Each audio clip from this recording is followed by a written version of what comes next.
option hedging the khoi straddle haiba ko long straddle haiba ma aduga short straddle haiba ma ani leire ai be straddle sida khoi na tawdu si kai na gadi at the money da ko at the money da buy ko long oiraga na at the money da buy ani taw put su aduga call option su pull option su at the money sida buy tawdu ni pull up lot masing managa ni ko equal oiraga sat kane adu kai matam da khoi na premium da ai ani sigi premium se manaba matam da phangaga di hena best way ko si aina sida lawrem screenshot sigi matung ina premium se khar different way ko amana 414 ne amana 453 ni ko atai tai ge da khoi na premium se ka hena jingu draga su sigi hariba long station straddle se sigi oina di premium se khara hena equal oiriba makai best way gani ko adugo mana ngasagi khoi na sigi trade se lawraba matung da khoi ge lakada isina ani makse buy ni magi disadvantage laigani kaguma market sina sideways ta yam matam chalaga laigre gadi agi premium sim sa singini natra time dike ko time dike lakpada gi agi sigi magi premium se sum mangsin gi bayai ko aduga sigi hari basigi strategy se sigi advantage nam kari no hay kanda ko market se side amada move tawra sakraba up tani khangde down tani khangde side am khatang da ko 3-4 days continue sakragadi aigi unlimited profit lai ja somda aidi makham na kumaga su sum makham na kumaga lairing khagi ai profit se hengal lak tuini mathak ka khalaga su aigi profit se increase tawra kanda dum sa tuini ka khaling khagi ko aidi means magi maximum profit se limited oi de unlimited oi ko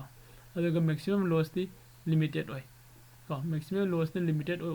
or isi kagino ani makse buy ni na nang sida sigi option akano ani se low da thada riba amount nang invest tawriba di spend tawriba ko spend tawba hasu yare ko sida nang sida trade tawba si nariba paisa se sida gi hena atopa mangninge leite bu ko duna 21000 ko sida lei 21628 swai musang bane do mana 21709 sam gisang de loss way hai ko yani ko ma'am aduga magi range dum phajan dum leijai ko 37900 tagina 39768 ko hari basigi around 2000 ko 2000 makti jogdre do 2000 gi maya se sigi leiriba range sida ko sigi manung da agi trade se leiriba makhin natraga sida expiry oira agadi agi loss oiga doini ko hariba range sidagi lantho oga sat khraba mathak lomda natraga makharomda adai matamda agi profit phangani ko the fund jam ka hena sauna sang de 21628 sam sangi adi around 25 mungna sum konna bagi phibam ni ko kari gino buy ngantani bani ko option da ani mang buy ni call type amaga put type amaga ko aduga ko kai probability of profit adum 43% to sum pidi ko sima sumjai hari basigi trade se koina loge ne khallagati ko next year bagi yamna gap up to wang open to one natraga gap down the open to ko sugumba daidi khogi corona lakhi bai matam dumba daidi khogi lan to bo matam ko ukraine ga russia ga gi khogi khitang lan masam to matam da market se men man ta den natra no mana mathak da hangi no mana makha da hangi gyan nam ta de usek pai ba dona padi magi open tawning mafum do open pudok tawai sigumba matam da sai sigi long straddle se koi sina ba dum kana gani ko duga to pam na ina long straddle se sagi matam jam sang na market se mathak lom na kar ga lege dore na traga makharom da kum ga lege dore hena khallaba adai matam da se koi sigi long straddle se apply to ya ko long straddle sigi opposite the laktusina short ne ka short straddle so sigi long straddle gido the question tinga the expiry day natawa numit the lobo numit the profit level dum tanga yam kana kya hai adoi have no no give to expiry the profit from the kana ba yam expiry day natawa numit ka expiry day numit na kano se yamna yami ko dum ado sidadi expiry day natraga su de buying actani na profit sum phangani ka sidai lake hoji hoji lai se kya no bank nifty se 39,200 ko mudal lai ba mane ka 39,200 chumbro chumine 39,200 October gi ka October 13 de lower sinagna sima buy tawrage okay overnight market ka boya deko si MIS te galaxy lodi numit to lo singi ni ko ma'am overnight ka boya de de market te lo biyo limit te lo rogadi lay phangi phangde tawrage lay bi sai ko habse lagi andai di 39,200 P ka simaga buy overnight market ka boya isi lo này có mẹ ni se lâu đấy ani se lâu rồi mà tung được thôi analysis đó là gì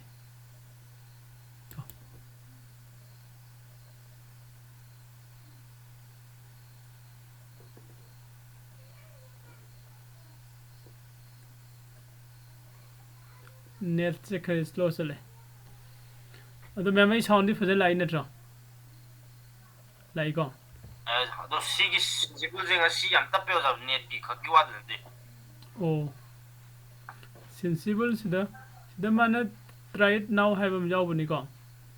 like what you see here there is no full feature strategy builder try it now sige try it now se sala kan dane aigi sensible gi kano dudi service di expire oigram ne ba ai renew tawdri ba ko ado ngasai na sida sanga jeng khada ai se renew tawdraga su Zerodha dagi laga open tawraga di soina piram me ba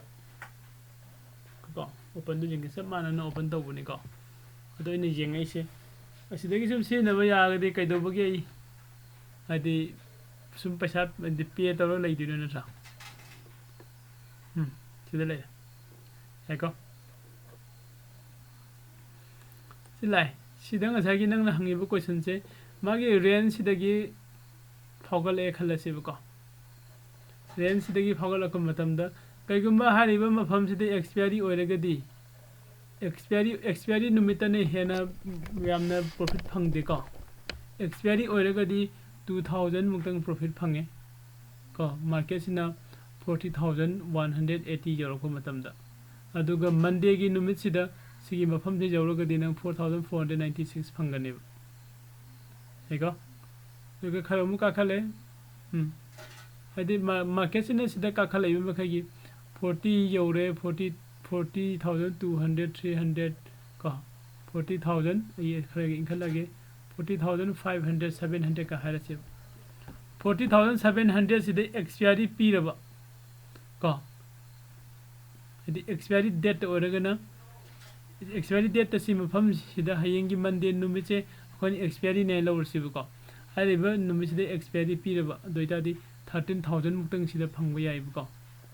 aduga okay expiry na ta just monday gi dum numit to oraga sagi 40,700 se jausila ga di 14,591 sam phangani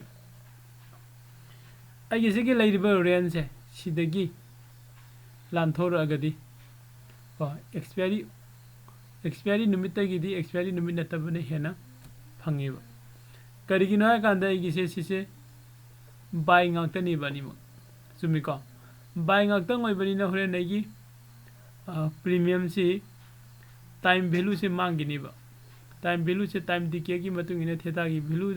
kono to poi matung no kona premium je handra kan ni ba sure adu ga man sida expiry day numit na profit pick aga aduga atopa numit na saw se karigina ha ga di expiry day numit sidati premium je handarani karigina kana time value handarakbagi matungina ko aduna kono laihodi do kaino intrinsic value du khaktani ba laihodi do delta gi value du khaktani ba ko aduna hairibasigi strategy se koina expiry pura oibo ngaibai muhuta marakta profit lokthokpani hena phaina tra dude chumi ka red zone yum tanga yingin oh red zone sida le ko red zone sida changsilakpa matamda ko kaigumba sida la aga mana sida su leise hoji leise siniba ko ide sida expiry osilagadi haibane ba sida expiry osilagadi loss ne ko adugo monday numita sida sum leiragadi adu su loss ne expiry oiraga sida expiry oiragadi 13563 mu loss oiba aduga sigi mafam sida monday de leiba oiragana nangi 4000 mu ki maya minus leigani ko jo khara ka khalaga soide laagadi ko soide expiry pirigadi loss sam chawre aduga monday de soide leiba oiragana 1358 ko sidagi green lom da naksilako matamda khara naksilaga si joro ko matamda de kitang bahanda bayarangini ko great ta sile soide has magi expiry pi baje abada lobu ya da ha October 30 when je swaina kanara lobro hata just akoi example sigi matung di October 13 ni lori se ko ado koina sangna lobo dum dai saina hagi do date to October okay ama 37 ge lobo da confusion October ama 13 maximum loss 13000 ho yadu duga akoina total investment du kya matakon lap ko sida ma sore kana na harais kai asi kamane 27 oi rei no sida ko akano with long sa asom dai 8 toro ko sore ko ngani ko tele 8 toro sore ko ni adu 21 tela maximum da 21 loss yare ko maximum da 21 ore aduga kakhala ko matamda khara kakhala ga magi sida break even point so ide leire market sina kitanga move to khalaga 39900 ko aina low is 39200 ni adu kaigumba hayeng monday numisida market se 39900 se jogi matamda ei profit khara makai di so to ni 100 around adu hariba mafam de expiry oregadi minus 3440 de loss oiriba ko sidagi ka kharagana aigi profit ni yare ko aduga mu sidagi asagi sidagi kum de gragadi sum khawam na sakhradi su aigi expiry numit ka ngasagi aigi de monday numit ta lakado bo point siga ko magi loss edum khenari ko expiry ni hena chali ko adu sum laga aigi sida break even point se head joksilako matamda kogi se around sorry this low ko 30500 450 guma hairasi so euro ko matamda de agi profit so to hore duga sigi masidagi makhada kum dari mukhagi agi unlimited profit ne ko duna pura hafta ma tha ma karima sum market se makhada kum go sum leide agi profit to sum hinga ke haibne yeko adu sidagi hoje khoina khangum su leire profit oira kanda na expiry day dagi de adi expiry day de na pigi profit kano se profit se ko hoje su pigi bari ngam sa ai kano ani da adum pigi ko adi kaigumba sigi leire ba hoje gi mouse ki kajar point leire ma phum se sida monday numita si yora ga de gi profit se 10000 ogi haibne the expiry day numita oirga na 8900 ogi haibne ko aduna khona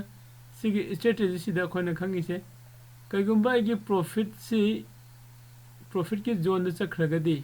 expiry day dagi di expiry day nataba atai numita ne hena gi profit si hena phangi haibne ko aduga agi loss ki zone manung da leiraga na ko expiry day numita na ko double times triple times mu kano se idi loss oibagi changsi hele ha yani ko adum mayam kari question lay basida hingwa madan ja Rodana side kano long the low is a Thursday nimit kumado gana long butterfly na kanaba juga atau nimit la pokay na papa to pagi gana season na kanaba yito mo sisina papa kana gani do sisida magi range am sorry ba ko 700 1400 ki sang de live range to aine la low ri sidagi sida aine low re ko 39200 da aduga 39200 da low busina 39900 haidi mathalom na ka khala ko matam da 700 points se up the la aba matung da ai professor urak tu ni yai ko adu dagi sigi very 13 di yeng edana ko 20 dam tang yeng biu ne hai 20 da yeng ga nang sa gi sida khogi magi range 1400 ki range ya si sangbe kha sangdor ka ni ko 20 da ai ko na 20 da jeng pai se khogi risk to 100 ni ko 32000 kana da lai re aduga sidal lai se ko 39900 ta gina 40500 ko hai bidi hojik sidal lai sida ko gi je lai ri ba point sida expire ore di 32000 se loss oge hai bane aduga monday da si mafam se lai re gana 4200 minus da lai hai bane तो मतलब ना काखला को मतलब दा profit से कदा इधर की हो गया हरे गति 40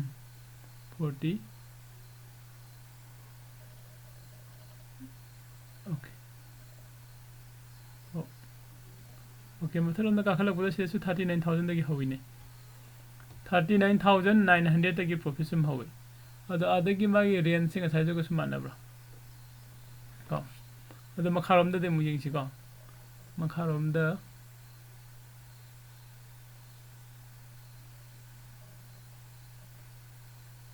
okay makaram da 38300 shot labor ko dadi khone low se kadai deno 39200 sidagi 38300 phau la agadi 300 900 ko 900 ki sang de labor chumbra sida 39200 leire duga si green ora ku matam sida aigi leire se 38000 300 higher cheba adudi okay 700 amaga plus 200 amaga ko 900 ki range chatpa mathalom dadi mathalom da so dai jang dum wala mani mathalom da kitang tien mi dong tori 39200 te low bani 39900 te profit show tawra gadi 200 khakani basida lai plus mando masai ko gi sigi expiry date se on thora gana gi sigi break even point se khara magi range se khara chaw thorok ko andu khaktani yani ko yam kai hene hindok punate then sainang na sida 20 gi de low gadi market se na move se nang na mathalom da sum chatlaga laidu male khallaga su ko khallaga di mathalom da karing he gi de gi profit ne ko mathalom da hagali he profit ne mu ying ni ya wang na lobuga de nak na lobuga salam lobuga jma gi break even point ji tang sang ga su kyam am sang ke ying ba ta oh yam ka hene sang do poi de ko adum 800 ki sang adai mukte lai gare ba ko ai sida ko gi kana se khram lok se ko hide mai se paisa se yam chawbu na tabni na 2 lakhs mu invest tawre khalla se ko 2 lakhs mu invest taw matam sida loss oire ga di phajana oire mani pulap oi dine dum ko adu ai gi profit se show taw bo ho bo ga di kadai dei na profit show taw bo ho du se sida lai ga 40000 39000 39,000 39,000 chai dagi professor to ho re profit so thau tau bo hore sidai di masai gi asida kano si yambani na load machine gi yambani na jira jira hai khini 1000 da hai ga le ko aduga 41000 ga jabu matam da di ko ai gi kano se 1.12 L side live ko adugi हाइबा मफम से expiry होरेगना 85000 दा लेगे दो हाइसे load मसिंग हेंगला कांदनी को अदु सिगे trade से खोय the यामना long trade खरा सांग थंबगी दे लोब याय को bye ngakta ni na the expiry no numita khoi ni expiry oiba ngai ru da ba ko expiry oiba ngai ru ga di dum soire ko sai kano singe loi cha thorok tu ni premium sing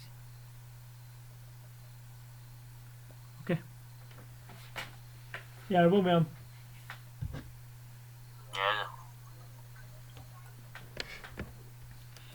adudi amamula se ko sina buy gi ni sell de sell gi dum gi short ani sida different ore se kai de yongo maximum profit unlimited maximum loss limited ko sidana maximum profit in limited maximum loss in unlimited पूरा contrast नहीं नटा short ता तो पसिगा दुगा मखनो तो बदुगा Sai option buyer गा seller गा की डिफरेंस दा म लेबि दुगा सब माना लेबि सिदा तो सिदना खोइन तौ दुसे ngसागी सेम सब माने ngसागी खोगी शॉर्ट स्ट्रेडन सिदा लॉन्ग स्ट्रेडन दा तौगी बदु माइना एट द मनी दा को लॉन्ग स्ट्रेडन दा खोनि एट द मनी दा पुट ऑप्शन नमगा कॉल ऑप्शन नमगा बाय तौ बनि नटा सिदना पुट ऑप्शन गा कॉल ऑप्शन गा से एट द मनी दा सेल तरो फिने को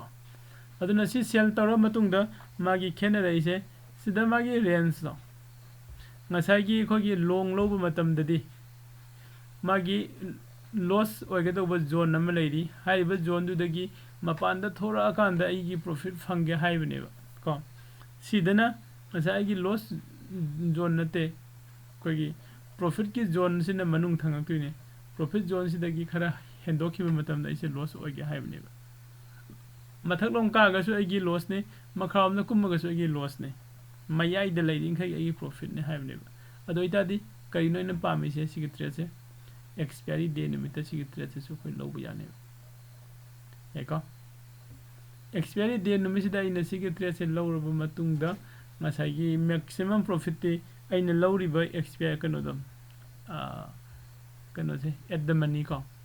stock price ado gi manak ta sangsil laga naksin na expiry oiliba makhai gi aigi profit hengani ko ado magi range se dum 1700 ki maya ne man pi se ko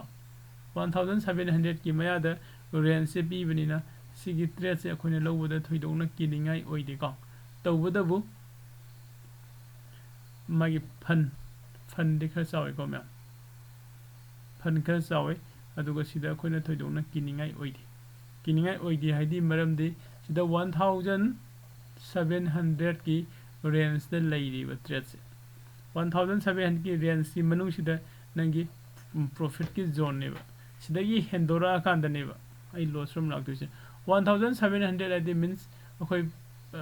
800 into 2 the 1600 in a trap 700 of the other 800 and the paro that does even okay 700 cutting the parasip pick na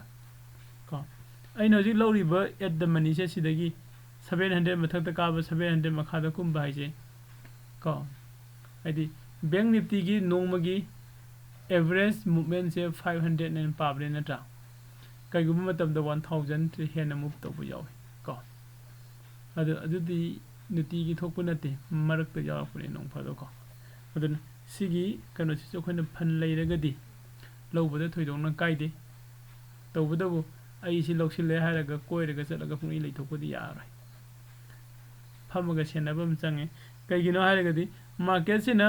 मथलोम दम का खला ngसाइगी profit zone दुगी हेंदोखरगदी आईगी loss to the unlimited ने बसे लगतुसी को नत्रगा मार्केट से न मखाम न कुम दगर कुम जगह आईगी प्रॉफिट जोन दु दगी हेंदो खरे अदु देम आईगी unlimited ko loss adom do naksan grani ko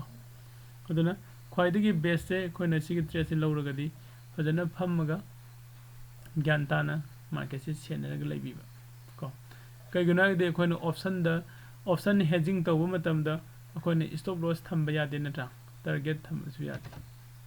ko stop loss thamba yade target su thamba yade adu eregadi ai stop loss di thamine ba gi mind da thamine ba ko ai mind de stop loss thambani na ai sigi trade se lawba matamda I fajana senabam changi ko ya okay adu koi sida laksi aduga ngasagi buy gi jaga sida sell on thoksi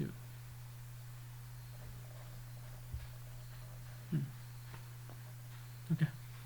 silai 6 kanoni ko indum lai disa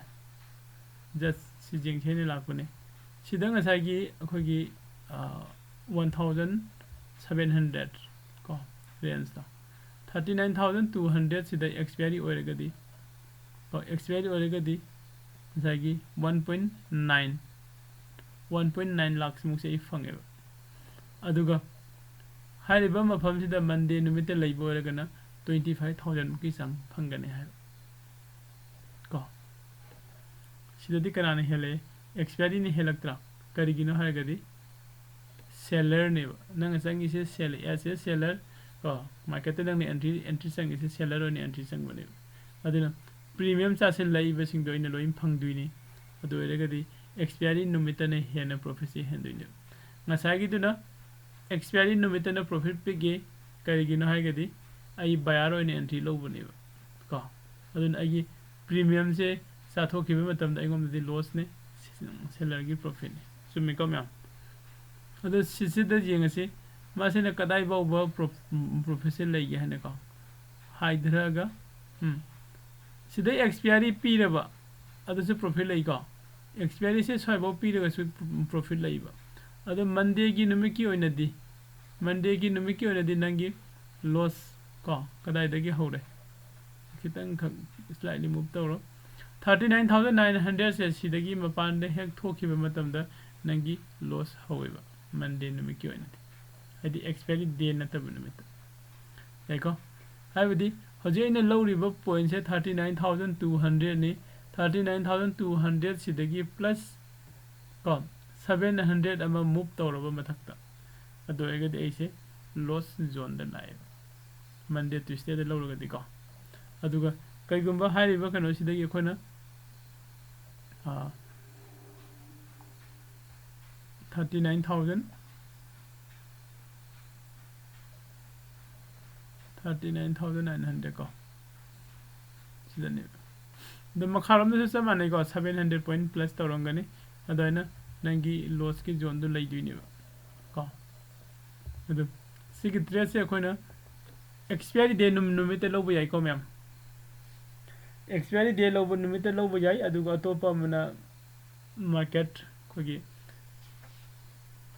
premium khara sagan ba numit haitare premium khara sagan ba numit se friday da su aya manu egale ko friday da market nungai ba se khara tang bane opening day se ko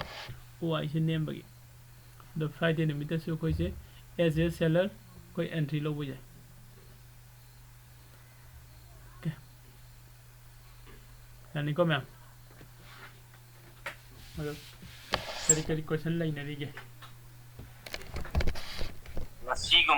ngangi market sida di jang da su jong mang do man di mangoi ko masigi market ko yeng chi ko sida bank nifty point do 100 points ka tani man move to se ko masigi market se sumbadane ma profit lo ge hai se bank nifty 7 - 17 khaktang ko move to haidi namoji haido chummi ko masigi market ko bangarangi market ko mese ko sumang mangoi kaigino ide khoi sida huji candle du ba phange candle jamne small candle form to rising se small candle form to ba numi sing se khoi profit ngak ta ne ko yai ko 1000 adi candle gi move se ko khoi below kano higher se 700 ki manung sida move to ba numi sing se khoi gi profit loin oi ge ne ko ado soi dagi na soi bo de lei de candle myam sida khoi yengo ꯍꯥꯏꯔꯤꯕ ꯇ꯭ꯔꯦꯠꯁꯦ ꯑꯩꯈꯣꯏꯅ ꯂꯧꯕ ꯃꯇꯝꯗ ꯑꯩꯈꯣꯏꯅ loss ꯑꯣꯏꯒꯗꯧꯕꯁꯦ ꯁꯨꯝꯕ candle ꯑꯆꯧ ꯑꯆꯧꯕ ꯅꯨꯃꯤꯠꯁꯤꯡꯁꯦ ꯁꯤꯗ ꯑꯩꯈꯣꯏ ꯂꯣꯁ ꯑꯣꯏꯅꯦꯕ ꯀꯣ ꯑꯗꯨꯒ ꯑꯇꯣꯞꯄ ꯅꯨꯃꯤꯠꯁꯤꯡꯁꯤꯗꯤ ꯑꯩꯅ ꯍꯥꯏꯔꯛꯏꯁꯦ ꯑꯁꯤꯒꯤꯁꯦ ꯅꯪꯅ ꯑꯦꯁ ꯑꯦ ꯁꯦꯂꯔ ꯅꯪꯅꯀꯣ ꯑꯩꯈꯣꯏꯒꯤ ꯏꯟꯇ꯭ꯔꯥꯗꯦꯗ ꯇ꯭ꯔꯦꯠ ꯇꯧꯔꯛꯑꯒꯗꯤ ꯍꯥꯏꯔꯤꯕ ꯏꯁꯇ꯭ꯔꯦꯇꯦꯖꯤꯁꯦ ꯅꯪꯅ ꯏꯟꯇ꯭ꯔꯥꯗꯦꯗ ꯁꯤꯖꯤꯟꯅꯔꯛꯑꯒꯗꯤ ꯀꯣ ꯑꯩꯈꯣꯏꯅ ꯄ꯭ꯔꯣꯐꯤꯠ ꯂꯧꯕ ꯌꯥꯕ ꯅꯨꯃꯤꯠꯁꯤꯡꯁꯦ ꯁꯤ ꯀꯦꯟꯗꯜ ꯃꯆꯥꯁꯤꯡꯁꯦ ꯁꯤ ꯄ꯭ꯔꯣꯐꯤꯠ ꯂꯣꯏꯅ ꯐꯪꯒꯅꯦꯕ ꯐꯪꯉꯣꯏꯗꯧꯔꯤꯕ ꯀꯦꯟꯗꯜꯁꯦ ꯁꯤꯃ ꯐꯪꯉꯔꯣꯏꯀꯣ 30 ꯁꯦꯞꯇꯦꯝꯕꯔ ꯐꯪꯉꯔꯣꯏ ꯁꯤꯃ ꯐꯪꯉꯔꯣই 23 ꯁꯦꯞꯇꯦꯝꯕꯔ ꯐꯪꯉꯔꯣꯏ ꯁꯤꯃ ꯑꯃꯨꯛ ꯐꯪꯉꯔꯣꯏ 14 ꯁꯦꯞꯇꯦꯝꯕꯔ ꯐꯪꯉꯔꯣꯏ ꯀꯣ ꯑꯗꯨꯒ ꯁꯤꯐꯥꯎ ꯐꯪꯕ ꯌꯥꯏ ꯑꯗꯨꯒ ꯁꯤꯗꯒꯤ ꯑꯅꯤꯁꯤꯃ ꯑꯁꯤꯃ 30 ꯑꯥꯒꯁꯠꯁꯤꯃ ꯁꯨꯡꯐꯪ ꯐꯪꯉꯔꯣꯏ ꯑꯗꯨꯒ ꯑꯃꯨꯛ 1 ꯁꯦꯞꯇꯦꯝꯕꯔꯁꯤꯃ ꯑꯩꯈꯣꯏ ꯈꯤꯇꯪ ꯆꯤꯡꯅꯅꯤ ꯍꯥꯏꯗꯤ ꯃꯥꯔꯀꯦꯠꯁꯦ ꯃꯊꯛꯇ ꯀꯥꯈꯠꯂꯨꯗꯣꯔꯤꯕ ꯃꯊꯛꯇ ꯀꯥꯈꯠꯂ ꯑꯩꯈꯣꯏ ꯑꯁꯤꯒꯤ ꯍꯥꯏ ꯄꯣꯏꯟꯁꯤꯗ ꯑꯩꯅ ꯂꯩꯔꯨꯔꯒꯗꯤ ꯍꯣꯔꯦꯟ ꯃꯈꯥꯗ ꯍꯥꯏꯗꯕꯗ ꯑꯖꯧꯕ ꯃꯇꯝꯗ ꯑꯩꯁꯦ ꯂꯣꯁ ꯑꯣꯏꯗꯣꯔꯦꯅ ꯄꯥꯈꯠꯂꯛꯀꯅꯦꯕ ꯀꯣ ꯑꯗꯨꯗ ꯂꯧꯊꯣꯛꯎꯔꯒꯗꯤ ꯑꯩ ꯀꯣ ꯑꯗꯨꯝ ꯂꯣꯁ ꯑꯣꯏꯖꯔꯦ ꯅꯠꯇ꯭ꯔꯥ ꯑꯗꯨꯒ ꯁꯤꯗꯒꯤ ꯂꯩꯔꯤꯕ ꯀꯦꯟꯗꯜ ꯃꯆꯥꯁꯤꯌꯣ ꯗꯦꯠ 2 ꯁꯦꯞꯇꯦꯝꯕꯔꯒꯤ ꯁꯨꯝꯕ ꯀꯦꯟꯗꯜꯁꯤꯗꯗꯤ ꯄ꯭ꯔꯣꯐꯤꯠꯅꯦꯕ ꯀꯣ ꯑꯗꯨꯗꯤ ꯑꯗꯨꯒꯨꯝꯕ ꯀꯦꯟꯗꯜꯗꯨꯗꯤ ꯅꯥ ꯑꯗꯨ ꯁꯤꯗ ꯂꯩꯔꯤꯕ ꯀꯦꯟꯗꯜ ꯃꯌꯥꯝꯁꯤꯗ ꯌꯦꯡꯉꯣ ꯄ꯭ꯔꯣꯐꯤꯠꯅ ꯍꯦꯟꯗ꯭ꯔꯣ ꯆꯨꯝꯃꯤꯀꯣ ꯄ꯭ꯔꯣꯐꯤꯠꯅ ꯍꯦꯜꯂꯦ ꯑꯗꯨꯗꯤ ꯑꯩꯈꯣꯏ ꯉꯁꯥꯏꯒꯤ ꯕꯥꯌꯔ ꯑꯣꯏꯅ ꯆꯪꯕꯒ ꯁꯦꯂꯔ ꯑꯣꯏꯅ ꯆꯪꯕ ꯀꯔꯝꯕꯅ ꯍꯦꯜꯂꯦ ꯄ꯭ꯔꯣꯐꯤꯠꯁꯦ ꯁꯦꯂꯔ ꯑꯣꯏꯅ ꯍꯦꯜꯂꯦ ꯅꯠꯇ꯭ꯔꯥ ꯇꯧꯕꯇꯕꯨ ꯑꯩꯅ ꯁꯦꯂꯔꯗꯣ ꯅꯦꯀꯦꯠ ꯑꯣꯏꯅ ꯆꯪꯉꯨꯗꯤ ꯍꯥꯏꯗꯦꯀꯣ ꯃꯌꯥꯝ ꯍꯦꯖꯤꯡ ꯇꯧꯔꯒ ꯆꯪꯁꯤ ꯍꯥꯏꯕꯅꯤꯀꯣ ꯁꯤꯅꯦꯀꯣ ꯑꯗꯣ ꯃꯌꯥꯝꯅ ꯉꯁꯥꯏ ꯑꯧ ꯑꯃꯒ ꯑꯣꯖꯥ ꯍꯥꯏꯈꯤꯕꯗꯣ ꯀꯦꯟꯗꯜ ꯃꯆꯥ ꯑꯃ ꯁꯦꯝꯃꯦ ꯍꯌꯦꯡ ꯔꯤꯃꯨꯚ ꯇꯧꯕ ꯌꯥꯏ ꯍꯥꯏꯕꯗꯣ ꯑꯗꯨꯒꯤ ꯏꯁꯇ꯭ꯔꯦꯇꯦꯖꯤꯗꯨꯝꯇꯪ ꯍꯥꯏꯕꯤꯔꯝꯃꯣ ꯀꯦꯟꯗꯜꯁꯤꯡꯁꯤꯁꯨ ꯍꯥꯏꯗꯤ ꯀꯦꯟꯗꯜ ꯃꯆꯥ ꯑꯃ ꯐꯣꯝ ꯇꯧꯔꯝꯃꯀꯥꯟꯗ ꯀꯩꯅꯣ ꯇꯧꯔꯝꯃꯤꯁꯦ ꯉꯁꯥꯏꯒꯤ ꯁꯤꯒꯤ ꯀꯦꯟꯗꯜ ꯃꯆꯥꯁꯦ ꯍꯥꯏꯔꯁꯦꯕ ꯁꯤꯒꯤ ꯀꯦꯟꯗꯜ ꯃꯆꯥꯁꯤꯗ ꯑꯩꯈꯣꯏꯅ ꯌꯦꯡꯕ ꯌꯥꯔꯛꯏꯁꯦ ꯐꯥꯔꯁ ꯋꯥꯟꯗ ꯃꯥꯁꯦ ꯑꯩꯈꯣꯏꯒꯤ ꯀꯔꯤ ꯍꯥꯏꯕ ꯁꯨꯇꯤꯡ ꯁ꯭ꯇꯥꯔ ꯑꯣꯏꯅ ꯌꯦꯡꯕꯁꯨ ꯌꯥꯏ ꯀꯣ ꯁꯨꯇꯤꯡ ꯁ꯭ꯇꯥꯔ ꯑꯣꯏꯅ ꯐꯣꯝ ꯌꯦꯡꯕ ꯌꯥꯏ ꯁꯤ ꯌꯦꯡꯉꯝꯃꯒ ꯃꯈꯥꯗ ꯃꯥꯔꯀꯦꯠꯁꯦ ꯇꯥꯔꯛꯑꯒꯗꯤ ꯃꯊꯪꯗ ꯑꯃꯨꯛ ꯇꯥꯈꯤꯕ ꯌꯥꯏ ꯍꯥꯏꯅ ꯌꯦꯡꯕ ꯌꯥꯕꯅꯦꯕ ꯀꯣ ꯑꯗꯨ ꯕꯥꯌꯔꯒꯤ ꯄ꯭रेशꯔꯁꯦ ꯐꯖꯅ ꯀꯜꯂꯛꯄ ꯃꯥꯜꯂꯦꯀꯣ ꯉꯁꯤꯁꯨ ꯃꯥꯔꯀꯦꯠꯁꯦ ꯔꯦꯠ ꯑꯣꯏꯔꯝꯕꯗꯒꯤ ꯅꯝꯐꯨꯗ ꯏꯟꯈꯠꯂꯒ ꯒ꯭ꯔꯤꯟ ꯑꯣꯟꯊꯣꯛꯈꯤꯕꯅꯦꯕ ꯀꯣ ꯁꯤꯒꯤ ꯂꯩꯔꯤꯕ ꯁ꯭ꯇꯦꯖꯁꯤꯗ ꯉꯔꯥꯡꯁꯨ ꯀꯦꯟꯗꯜꯁꯤ ꯁ꯭ꯄꯣꯟ ꯀꯦꯟꯗꯜꯅꯤ ꯉꯁꯤꯁꯨ ꯀꯦꯟꯗꯜꯁꯤ ꯁ꯭ꯄꯣꯟ ꯀꯦꯟꯗꯜꯅꯤ ꯀꯣ ꯃꯦꯕꯤ ꯍꯌꯦꯡꯐꯥꯎ ꯁ꯭ꯄꯣꯟ ꯀꯦꯟꯗꯜ ꯑꯣꯏꯔꯛꯄꯁꯨ ꯌꯥꯏ ꯀꯣ ꯀꯦꯟꯗꯜ ꯑꯍꯨꯝꯐꯥꯎ ꯑꯗꯨꯒꯤ ꯃꯇꯨꯡꯗꯩꯗꯤ ꯀꯣ ꯑꯩꯅ ꯁꯨꯝ ꯊꯦꯡꯅꯔꯛꯄꯒꯤ ꯃꯇꯨꯡ ꯏꯟꯅ ꯍꯥꯏꯖꯧ ꯍꯥꯏꯔꯒꯗꯤ ꯍꯪꯆꯤꯠꯀꯤ ꯀꯦꯟꯗꯜꯗꯣ ꯍꯌꯦꯡꯁꯨ ꯀꯦꯟꯗꯜ ꯁ꯭ꯄꯣꯟ ꯀꯦꯟꯗꯜ ꯑꯃ ꯐꯣꯝ ꯇꯧꯔꯦ ꯈꯜꯂꯁꯦꯕ ꯍꯌꯦꯡ ꯍꯥꯏꯗꯤ ꯃꯟꯗꯦꯅꯤꯀꯣ ꯃꯌꯥꯝ ꯃꯟꯗꯦꯗꯁꯤ ꯁ꯭ꯄꯣꯟ ꯀꯦꯟꯗꯜ ꯑꯃ ꯐꯣꯝ ꯇꯧꯔꯦ ꯈꯜꯂꯁꯤ ꯁ꯭ꯋꯥꯏꯗꯔ ꯑꯃ ꯇꯧꯅꯤꯡꯕ ꯃꯐꯝ ꯇꯧꯖꯔꯁꯅꯨ ꯑꯗꯨꯒ ꯇ꯭ꯌꯨꯁꯗꯦ ꯅꯨꯃꯤꯠꯇꯗꯤ ꯃꯥ ꯁꯣꯏꯗꯅ ꯃꯨꯚ ꯑꯆꯧꯕ ꯑꯃ ꯂꯥꯛꯄ ꯌꯥꯕꯒꯤ ꯆꯥꯟꯁꯦꯁ ꯌꯥꯝ ꯋꯥꯡꯉꯦ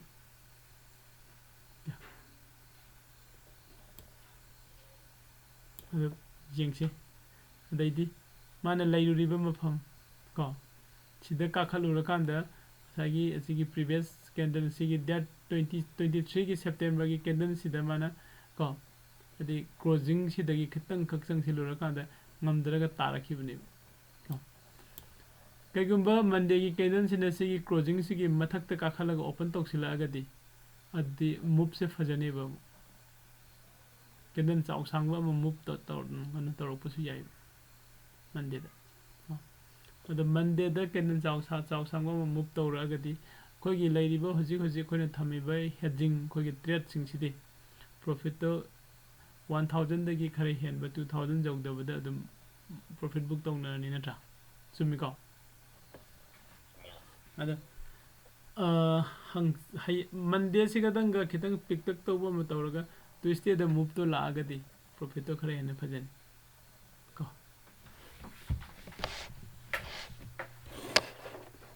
ꯁꯤ ꯃꯈꯣꯏ ꯌꯦꯡꯁꯦ ꯀꯣ ꯑꯗꯨ ꯁꯤꯒꯤ ꯑꯩꯈꯣꯏꯒꯤ ꯀꯩꯅꯣꯁꯦ ꯏꯁꯇ꯭ꯔꯦꯇꯦꯖꯤꯁ ꯉꯁꯤ ꯑꯩꯈꯣꯏꯅ ꯅꯩꯅꯔꯤꯕ ꯏꯁꯇ꯭ꯔꯦꯇꯦꯖꯤꯁ ꯑꯅꯤꯁꯤꯗ ꯕꯥꯌꯔ ꯑꯣꯏꯅ ꯑꯦꯟꯇ꯭ꯔꯤ ꯇꯧꯕꯒꯤ ꯏꯁꯇ꯭ꯔꯦꯇꯦꯖꯤꯁꯤꯅ ꯈꯔ ꯂꯣꯡ ꯇ꯭ꯔꯦꯠꯇ ꯂꯧꯕꯅ ꯍꯦꯟꯅ ꯐꯩꯀꯣ ꯑꯗꯨꯒ ꯁꯦꯂꯔ ꯑꯣꯏꯅ ꯆꯪꯒꯗꯧꯕ ꯏꯁꯇ꯭ꯔꯦꯇꯦꯖꯤꯁꯤꯅ ꯑꯩꯈꯣꯏꯗ ꯍꯦꯟꯅ ꯀꯩꯅꯣ ꯑꯣꯏꯔꯤꯁꯦ ꯑꯩꯈꯣꯏꯒꯤ ꯑꯦꯛꯁꯄꯤꯌꯔꯤ ꯗꯦꯠ ꯅꯨꯃꯤꯠꯀꯨꯝꯕ ꯑꯗꯨꯒ ꯃꯥꯔꯀꯦꯠꯁꯤ ꯁꯥꯏꯠ ꯋꯦꯁꯇ ꯁꯨꯝ ꯂꯣꯏꯁꯤꯟꯒꯗꯧꯕ ꯃꯥꯟꯕ ꯃꯥꯔꯀꯦꯠꯁꯤꯡꯁꯦ ꯁꯤꯗ ꯁꯦꯂꯦꯛ ꯇꯧꯕꯤꯌꯨ ꯀꯣ ꯑꯣꯖꯥ ꯑꯩꯒꯤ ꯑꯦꯛꯁꯄꯤꯔꯤꯌꯦꯟꯁꯀꯤ ꯑꯣꯏꯅ ꯉꯔꯥꯡ ꯅꯍꯥꯟꯒꯤ ꯀꯩꯅꯣ ꯀꯦꯟꯗꯜꯁꯦ ꯁꯤ ꯌꯦꯡꯕ ꯃꯇꯝꯗ ꯑꯩꯈꯣꯏꯅ ꯀꯔꯤꯒꯨꯝꯕ ꯀꯦꯟꯗꯜꯁꯦ ꯌꯥꯝꯅ ꯋꯥꯡꯉꯣꯏꯗꯧꯕ ꯍꯥꯏꯕꯗꯤ ꯀꯩꯅꯣ ꯍꯥꯏꯔꯤꯕ ꯀꯦꯟꯗꯜꯁꯦ ꯆꯥꯎ ꯁꯥꯡꯕ ꯑꯣꯏꯔꯣꯏꯗꯕ ꯑꯣꯏꯇꯥꯔꯒꯗꯤ ꯃꯥꯏꯁꯦ ꯃꯨꯛꯁ ꯄꯤꯛꯅ ꯇꯧꯕꯩ ꯇꯥꯏꯞꯇ ꯑꯃ ꯇꯧꯋꯤ ꯑꯗꯨꯗꯨꯒ ꯑꯩꯅ ꯁꯨꯝ ꯏꯚꯟ 15 ꯃꯤꯅꯠꯀꯤ ꯀꯦꯟꯗꯜꯐꯧꯗ ꯑꯗꯨꯝ ꯑꯇꯩ ꯑꯆꯧ ꯀꯦꯟꯗꯜꯁꯤꯡꯒꯤ ꯅꯨꯃꯤꯠꯁꯤꯗꯗꯤ ꯃꯨꯛꯁꯦ ꯐꯖꯅ ꯇꯧꯋꯦꯕ ꯑꯗꯨꯗꯨꯒ ꯄꯨꯡ 11:30 ꯕꯥꯔꯣ ꯁ꯭ꯋꯥꯏꯁꯤꯗ ꯈꯔ ꯇꯞꯆꯕꯩ ꯋꯥꯅꯦꯕ ꯑꯗꯨꯒ ꯉꯔꯥꯡꯒꯤ ꯀꯦꯟꯗꯜꯁꯤꯗꯗꯤ ꯍꯦꯛ ꯍꯧꯕꯗꯒꯤ ꯍꯧꯅ ꯑꯗꯨꯝ ꯇꯞ ꯇꯧꯔꯒ ꯑꯗꯨꯝ ꯂꯣꯏ ꯂꯩꯌꯦꯕ ꯑꯗꯨ ꯑꯣꯏꯇꯥꯔꯒꯗꯤ ꯑꯩꯅ ꯈꯪꯅꯔꯤꯁꯤꯅ ꯃꯣꯔꯅꯤꯡꯗ 15 ꯃꯤꯅꯠꯁꯀꯤ ꯀꯦꯟꯗꯜꯁꯦ ꯃꯨꯞꯁꯦ ꯌꯥꯝ ꯀꯟꯅ ꯐꯖꯈꯤꯗꯕ ꯑꯣꯏꯇꯥꯔꯒꯗꯤ ꯁꯦꯜ ꯆꯪꯕꯗ ꯀꯩꯁꯨ ꯀꯥꯏꯔꯣꯏꯗ꯭ꯔꯥ ꯍꯥꯏꯅ ꯈꯜꯂꯤ ꯍꯣꯏ ꯑꯗꯣ ꯑꯩꯈꯣꯏ ꯖꯁ ꯂꯥꯏꯞꯇ ꯄ꯭ꯔꯦꯛꯇꯤꯀꯦꯜ ꯍꯥꯟꯅ ꯇꯧꯊꯣꯛꯄ ꯑꯗꯨꯝ ꯌꯥꯏ ꯀꯩꯁꯨ ꯀꯥꯏꯗꯦꯀꯣ ꯍꯥꯏꯗꯤ ꯂꯣꯠ ꯆꯥꯎꯍꯟꯗꯕꯗ ꯅꯪ ꯍꯥꯏꯗꯣ ꯑꯗꯨꯝ ꯅꯪ ꯍꯥꯏꯗꯣ ꯑꯩꯁꯨ ꯑꯗꯨꯝ ꯊꯥꯖꯩ ꯀꯩꯒꯤꯅꯣ ꯍꯥꯏꯗꯤ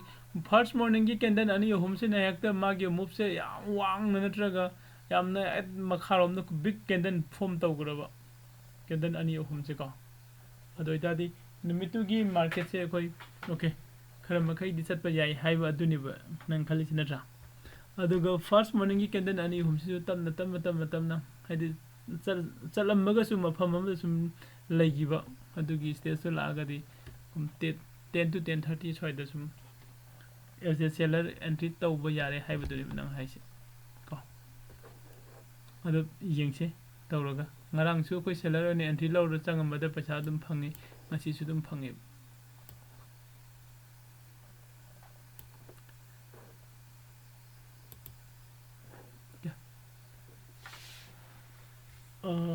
ꯃꯌꯥꯝ ꯑꯇꯩꯗꯤ ꯀꯅꯥ ꯀꯣꯏꯁꯟ ꯂꯩꯅꯒꯦ ꯕꯦꯗꯤꯀꯔ ꯑꯖꯣꯏ ꯌꯥꯎꯔꯤꯕ꯭ꯔꯣ ꯑꯖꯣꯏꯗꯣ ꯉꯁꯥꯏ ꯑꯖꯣꯏ ꯉꯁꯥꯏ ꯅꯨꯡꯊꯤꯟꯗ ꯌꯥꯎꯔꯝꯕꯅꯤ ꯑꯣꯖꯥ ꯔꯥꯃꯦꯁꯣꯔ ꯆꯟꯗ꯭ꯔꯀꯨꯃꯥꯔ ꯌꯥꯎꯔꯤꯕ꯭ꯔꯣ ꯑꯩꯁꯦ ꯎꯗ꯭ꯔꯦꯀꯣ ꯃꯤꯡ ꯈꯛꯇꯅꯦ ꯑꯩꯅ ꯍꯥꯏꯔꯛꯏꯁꯦ ꯃꯌꯥꯝ ꯂꯣꯏ ꯌꯥꯅꯔꯕꯣ ꯀꯣꯏꯁꯟ ꯑꯝꯇ ꯂꯩꯅꯗ꯭ꯔꯕꯣ ꯗꯌꯥꯟꯗ ꯀꯣꯏꯁꯟ ꯂꯩꯕ꯭ꯔꯣ ꯑꯣꯀꯦ ꯐꯔꯦ ꯑꯗꯨꯗꯤ ꯑꯩꯈꯣꯏ ꯍꯌꯦꯡ ꯁꯟꯗꯦ ꯅꯨꯃꯤꯠꯇꯣ ꯁꯟꯗꯦ ꯅꯨꯃꯤꯠꯁꯦ ꯉꯥꯏꯍꯥꯛ ꯄꯨꯟꯁꯦ ꯀꯣ ꯄ꯭ꯔꯥꯏꯁ ꯑꯦꯛꯁꯟꯒꯤ ꯃꯇꯥꯡꯗ ꯉꯥꯏꯍꯥꯛꯇꯪ ꯌꯦꯡꯃꯤꯟꯅꯁꯦ ꯀꯣ ꯉꯁꯥꯏꯁꯨ ꯑꯩꯅ ꯀꯩꯅꯣꯗꯁꯨ ꯊꯥꯈꯤꯕꯗꯨꯅꯦ ꯁꯤꯒꯤ ꯑꯩꯅ ꯁꯨꯝ ꯁꯟꯗꯦꯁꯦ ꯀꯣ ꯐ꯭ꯔꯤ ꯑꯣꯟꯂꯥꯏꯟ ꯃꯥꯁꯇꯔ ꯀ꯭ꯂꯥꯁ ꯍꯥꯏꯅ ꯃꯃꯤꯡ ꯊꯣꯜꯂꯒ ꯁꯟꯗꯦꯁꯦ ꯑꯩꯅ ꯉꯝꯕ ꯁꯟꯗꯦ ꯃꯈꯩ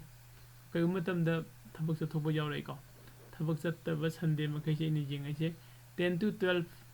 ꯀꯣ ꯁꯤ ꯃꯇꯝꯁꯦ ꯃꯌꯥꯝꯗ ꯄ꯭ꯔꯥꯏꯁ ꯑꯦꯛꯁꯟꯒꯤ ꯅꯣꯂꯦꯖꯁꯦ ꯁꯨꯝ ꯁꯤꯌꯔ ꯇꯧꯅꯤꯡꯉꯤꯀꯣ ꯑꯗꯣ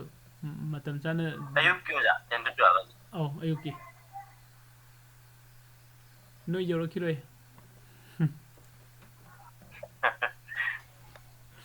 ꯀꯣ 10 ꯑꯗꯨꯋꯥꯏꯗꯗꯤ ꯅꯣꯏ ꯌꯧꯔꯛꯄꯁꯨ ꯌꯥꯏꯗ ꯑꯗꯨ ꯁꯤ ꯑꯗꯨꯝ ꯄꯨꯟꯅ ꯇꯧꯃꯤꯟꯅ ꯂꯣꯏꯔꯦ ꯑꯗꯨ ꯍꯥꯏꯔꯤꯕ ꯀ꯭ꯂꯥꯁꯁꯦ ꯑꯗꯨꯝ ꯃꯌꯥꯝ ꯃꯇꯝ ꯆꯥꯅ ꯑꯗꯨꯝ ꯖꯣꯏꯟ ꯇꯧꯕꯤꯔꯛꯑꯣ ꯀꯣ ꯄ꯭ꯔꯥꯏꯁ ꯑꯦꯛꯁꯟꯒꯤ ꯀꯟꯁꯦꯞ ꯑꯗꯩꯗꯤ ꯀꯦꯟꯗꯜꯁꯇꯤꯛ ꯏꯝꯄꯣꯔꯇꯦꯟ ꯑꯗꯩꯗꯤ ꯏꯝꯄꯣꯔꯇꯦꯟ ꯂꯦꯚꯦꯜ ꯏꯟ ꯆꯥꯔꯠꯁ ꯀꯣ ꯑꯗꯨꯒ 3 ꯍꯥꯏ ꯄ꯭ꯔꯣꯕꯦꯕꯤꯂꯤꯇꯤ ꯏꯟꯇ꯭ꯔꯥꯗꯦ ꯇ꯭ꯔꯦꯗꯤꯡ ꯄꯦꯇꯔꯟꯁ ꯀꯣ ꯗ ꯀꯟꯁꯦꯞ ꯑꯣꯐ ꯑꯣꯞꯁꯟ ꯍꯦꯖꯤꯡ ꯁꯤꯃꯗꯤ ꯑꯩ ꯑꯁꯨꯝ ꯆꯠꯂꯒ ꯂꯩꯔꯅꯤꯀꯣ ꯑꯗꯨꯒ ꯑꯇꯣꯞꯄ ꯃꯩ ꯃꯇꯝ ꯈꯤꯇꯪ ꯀꯩꯅꯣꯁꯨ ꯌꯦꯡꯉꯤ ꯑꯩꯈꯣꯏꯒꯤ ꯅꯦꯁꯅꯦꯜ ꯏꯁꯇꯣꯛ ꯑꯦꯛꯁꯆꯦꯟꯖꯇꯒꯤ ꯑꯩꯈꯣꯏꯒꯤ ꯑꯣꯞꯁꯟꯒꯤ ꯏꯁꯇ꯭ꯔꯦꯇꯦꯖꯤꯒꯤ ꯀ꯭ꯂꯥꯁ ꯑꯃꯁꯨ ꯖꯣꯏꯟ ꯇꯧꯒꯦꯅ ꯇꯧꯔꯤꯕ ꯍꯦꯟꯅ ꯍꯧꯖꯤꯛꯀꯤ ꯑꯩꯈꯣꯏꯅ ꯁꯨꯝ ꯅꯩꯅꯔꯤꯕ ꯃꯌꯥꯝꯁꯤꯗꯒꯤ ꯍꯦꯟꯅ ꯕꯦꯇꯔ ꯅꯣꯂꯦꯖꯇꯣ ꯃꯣꯏꯗꯩꯁꯨ ꯐꯪꯕ ꯌꯥꯕ꯭ꯔꯥ ꯌꯦꯡꯒꯦ ꯀꯩꯅꯣꯝꯇ ꯍꯪꯅꯤꯡꯉꯦꯕ ꯀꯩꯅꯣꯒꯤ ꯑꯩꯈꯣꯏꯅ ꯑꯥꯔꯕꯤꯇ꯭ꯔꯦꯖ ꯇ꯭ꯔꯦꯠ ꯀꯥꯏꯅ ꯈꯛꯇ ꯃꯣꯏꯒꯤ ꯑꯗꯨꯃꯥꯏꯅ ꯇꯧꯔꯒ ꯂꯣꯁ ꯑꯣꯏꯕꯒꯤ ꯆꯥꯡ ꯌꯥꯝꯅ ꯅꯦꯝꯃꯤ ꯈꯣꯠꯂꯤ ꯁꯤꯅ ꯀꯃꯥꯏꯅ ꯇꯧꯕ ꯄꯣꯠꯅꯣ ꯁꯥꯔ ꯑꯥꯔꯕꯤꯇ꯭ꯔꯦꯖꯀꯤ ꯃꯇꯥꯡꯗ ꯑꯣꯀꯦ ꯁꯤꯗ ꯂꯥꯛꯀꯦꯀꯣ arbitrary है नत्रा arbitrary trace कन trade type दा है ने इस ममिंग दो कौशले arbi तो है तो ई लगे जेंग जिका arbitrary trade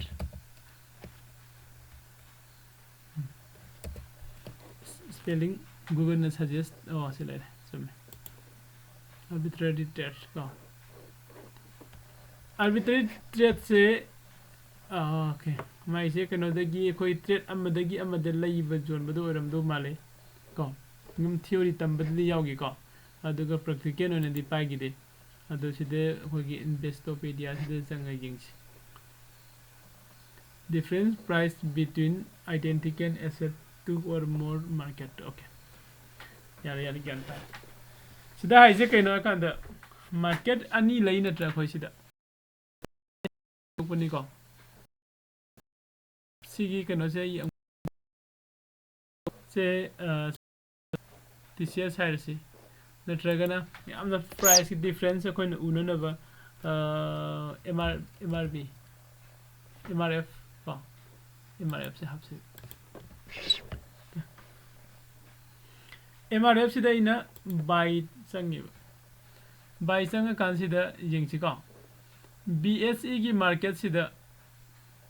82,899 लाइव सुमिको NSE की मार्केट सिदा 82,769 लाइव को अदो इना अहोंग बसिदगी लेरेगा अतांग बदा जोडुबा याब्रा याई को सिसु स्ट्रेटजी मखनमने आई दिस सपोज मोयरांग द nga होंगे खलसे थांग रोम दगी कईदगी नुमाय खोंगे मयाम पुसिलागा को मैं मोयरांग बाजार दो होंगे बंगा से ऐने लेरेगा पूरागा सुसमपुर द जोलुरगदी तांग जोलुबा यानी को नत्रगा इम्फाल मार्केट पाव पूरागदी तांग जोलुबा यानी सुमिको मैम हाइदी खोगी लाइव मार्केट खोने तौरिसे हाइदी वंगुदगी इंसांग नापी होंगे थंजिंग याम होंगे को लुपा कुनगी थंजिंग मयाम पीरे को मंगा तरुक पी को अदुगी थंजिंग दो खोन इम्फाल द जौरो कांददी थंजिंग खर चावबु खर फजबु अमदा लुपा तरा कुन कुंथादा पी को सिदे लैरिसे अइना अहोंग मार्केट दगी अइना पोसे लौरगा पुरागा अतांग मार्केट जोन बनेबा अखोगी लाइव त तौरिसु असेंग लाइव त को सब मानना अखोगी सिदा स्टॉक मार्केट सु संजिला कांदा कोइना स्टॉक से थीबा यायबा NSE दना तांगिब्रा BSE द होंगिब्रा को बॉम्बे स्टॉक एक्सचेंज का नेशनल स्टॉक एक्सचेंज की मागी प्राइस सपोज अइना सिदा लौरे खलसी नेशनल स्टॉक एक्सचेंज इन लौबदा 82,769 ने को सिदा लौरे खलसी अदुगा इन हक्तंग लेरेगा BSE द संगा कांददी मागी प्राइस है कनो द लेगरेबा को से 82,899 खदी खेनद्रा दो को 899 ने अमना 769 पर 130 की मया द खेनरी सी खा खेनरी बा कनो से कोई NSE दगी लेरेगा BSE द को BSE द जोलुबा याई को सिगी सुमाइन ट्रेड तौबा मी सिंगसिने कोना आर्बिट्ररी ट्रेडर्स हाइराइसे को दुगा सिसु स्ट्रेटजी मखनम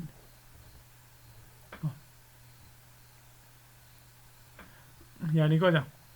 दंदरा होजे हंगमदा कनान मानी सर और जस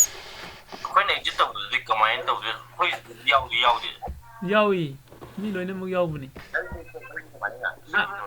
सिगरे कनो लागनौगेने आओ हाइबिरो अखोइना उदिकी ट्रेड तौबदा अखोइगी कनोगी करेंसी की कमोडिटी की सुम तौइदना को होय FO कई तौइदना हाइरिबा सिसु नौने रेस्टार अमा तौनद्रसु अदुम याब्रसिने जेरोदा की मनुंग याब्रा हाइबने बजांगसे अखोइना उकी ट्रेड लौम तौदा अखोइ सपोज आइगी सौजि कमोडिटीज की पादे को करेंसी याई वारी अमदा अखोई कनोगी इक्विटी याई द सुमाइना अदौकी सिगी ट्रेड आर्बिट्ररी कनोसी ट्रेड स्टाइल सिटा अखोइना ꯔꯦꯖꯤꯁꯇꯥꯔ ꯑꯃꯨꯛ ꯇꯧꯅꯧꯗ꯭ꯔꯁꯨ ꯑꯗꯨꯝ ꯍꯦꯛ ꯍꯧꯖꯤꯛ ꯑꯗꯨꯝ ꯑꯦꯄ꯭ꯂꯥꯏ ꯇꯧꯕ ꯑꯗꯨꯝ ꯌꯥꯕ꯭ꯔꯥ ꯁꯤꯅꯤꯗ ꯑꯣ ꯑꯗꯨꯝ ꯌꯥꯒꯅꯤꯌꯦ ꯀꯔꯦꯟꯁꯤ ꯀꯩꯀꯥꯗꯗꯤ ꯈꯪꯗꯦꯀꯣ ꯑꯗꯨꯒ ꯁ꯭ꯇꯣꯛꯀꯤ ꯑꯣꯏꯅꯗꯤ ꯌꯥꯒꯅꯤ ꯁ꯭ꯇꯣꯛꯀꯤ ꯑꯣꯏꯅꯗꯤ ꯑꯩꯅ ꯁꯤ ꯁꯄꯣꯁ ꯁꯤꯗ ꯑꯩꯅ ꯁꯤꯗ ꯑꯩꯅ MRF ꯁꯤꯗ ꯑꯩ ꯕꯥꯏ ꯇꯧꯒꯦ ꯈꯜꯂꯦꯕ ꯍꯧꯖꯤꯛꯁꯦ ꯑꯩꯅ MRF ꯂꯧꯔꯛꯏꯁꯦ ꯑꯩꯅ ꯈꯪꯕꯒꯤꯅꯤꯀꯣ ꯃꯥꯒꯤ ꯄ꯭ꯔꯥꯏꯁꯁꯦ ꯃꯇꯝ ꯈꯨꯗꯤꯡꯃꯛꯇ ꯃꯥꯔꯀꯦꯠ ꯑꯅꯤꯁꯤꯗ ꯗꯤꯐ꯭ꯔꯦꯟ ꯑꯣꯏꯔꯒ ꯂꯩ ꯍꯥꯏꯁꯦ ꯀꯣ ꯁꯤꯒꯤ MRFꯁꯦ ꯑꯩꯅ ꯍꯧꯖꯤꯛ ꯂꯩꯕ ꯆꯪꯉꯀꯥꯟꯗ ꯑꯩꯅ ꯌꯦꯡꯉꯤꯁꯦ ꯑꯅꯤꯁꯦ ꯀꯔꯝꯕꯅ ꯍꯣꯡꯕꯅꯣ ꯃꯥꯔꯀꯦꯠ ꯑꯅꯤꯁꯤꯗ ꯅꯠꯇ꯭ꯔꯥ ꯑꯗꯨꯗꯤ ꯑꯍꯣꯡꯕꯗ ꯑꯩ ꯑꯗꯨꯝ ꯂꯩ ꯇꯥꯕꯅꯤ ꯑꯍꯣꯡꯕꯁꯤꯗ ꯑꯩ ꯂꯩꯈ꯭ꯔꯅꯦꯕ ꯍꯣꯔꯦꯟ ꯑꯩꯅ ꯑꯃꯨꯛ ꯁꯦꯜ ꯂꯥꯛꯄ ꯃꯇꯝꯁꯦ ꯑꯩ ꯁꯤꯗ ꯁꯦꯜ ꯇꯧꯕ ꯆꯪꯉꯛꯄ ꯃꯇꯝꯁꯤꯗ ꯑꯅꯤꯁꯤꯗ ꯀꯔꯝꯕꯅ ꯇꯥꯡꯕꯅꯣ ꯑꯇꯥꯡꯕ ꯃꯐꯝꯗꯨꯗ ꯁꯦꯜ ꯇꯧꯊꯣꯛꯄ ꯌꯥꯏꯕ ꯀꯣ ꯌꯥꯗꯕ ꯀꯝꯄꯅꯤ ꯌꯥꯎꯏꯀꯣ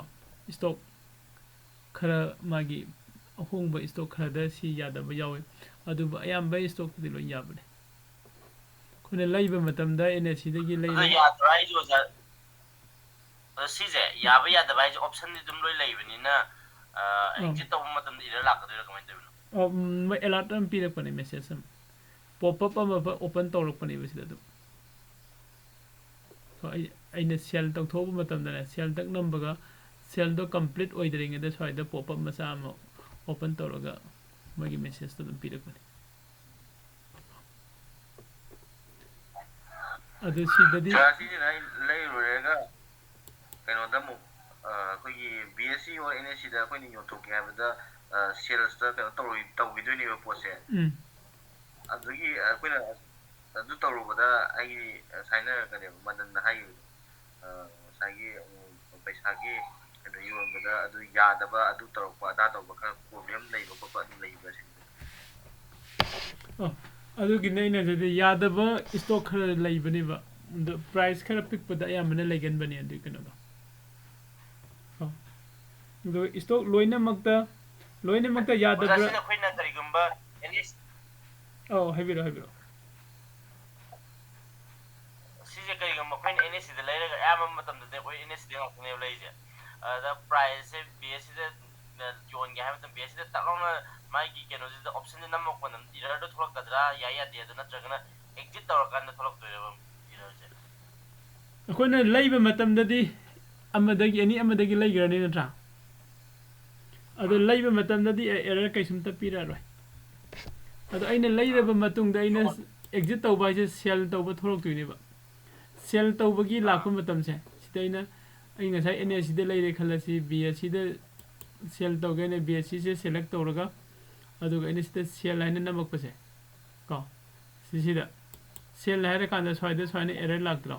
हजिसे मार्केट ऑर्डर जादे को use GTT for placing long standing order instead को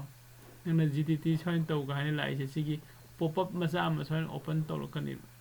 यादरगदी अदुगा यारगदी दम सेल एग्जिट दम तौथोखनी याइको मदन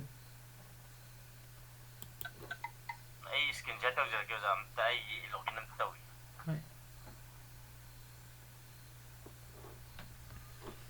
अदो